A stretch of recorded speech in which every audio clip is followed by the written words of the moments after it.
So happy Friday. We have a lot of things to be happy and grateful for. I'll be talking to you very briefly about webinars, a few tips. Now, obviously, we are increasing our use of video calls, video meetings, and webinars. I much prefer face-to-face. However, there's a lot of good advantages. We save fuel, we save time. Sometimes we reach more people. And there's some interesting aspects about webinars or video conferencing that we can point out. Now I'll give you a few tips.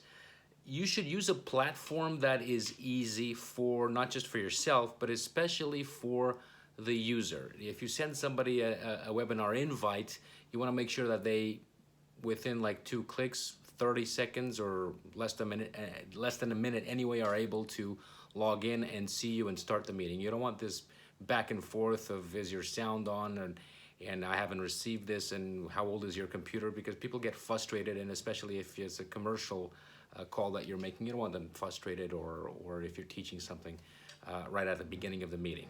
So make sure you use something easy. I always recommend Zoho Meeting or Zoho Showtime from Zoho CRM, Zoho One. It's pretty easy to use and very accessible for the person receiving the invite.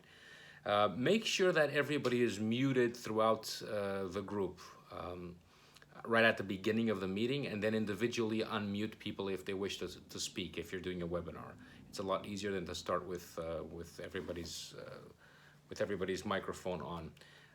Make sure people know beforehand about your features, such as availability of chat, download materials that you're there, a brief run through of what is available to them throughout the presentation.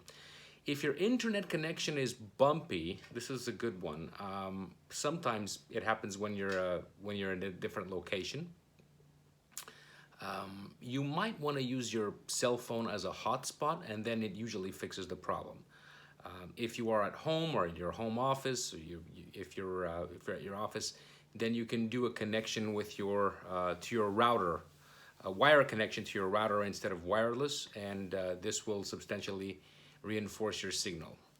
Also, email all the participants right after the meeting to thank them and to send them any materials. It is true that you might have some PDFs or materials in the webinar while you're doing it, accessible to them, but it's good to have a thank you email right after the meeting with any more things that you want to convey. And also, during the webinar, make sure that you're going at a faster pace and you're slightly more energetic than usual. This is something that I myself am still learning.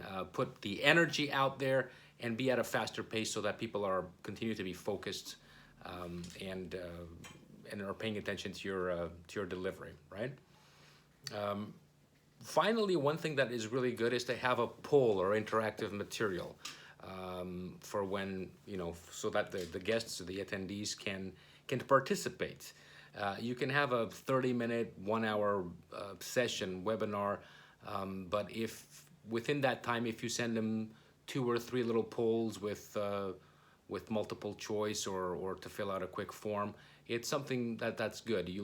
Not only will you see who is participating, who is more interactive, but it's useful to them, of course. They get involved and they participate. It's always good when you get people to do things. So those are my tips for webinars. Enjoy your Friday, and we'll all be back to normal soon. Thank you very much.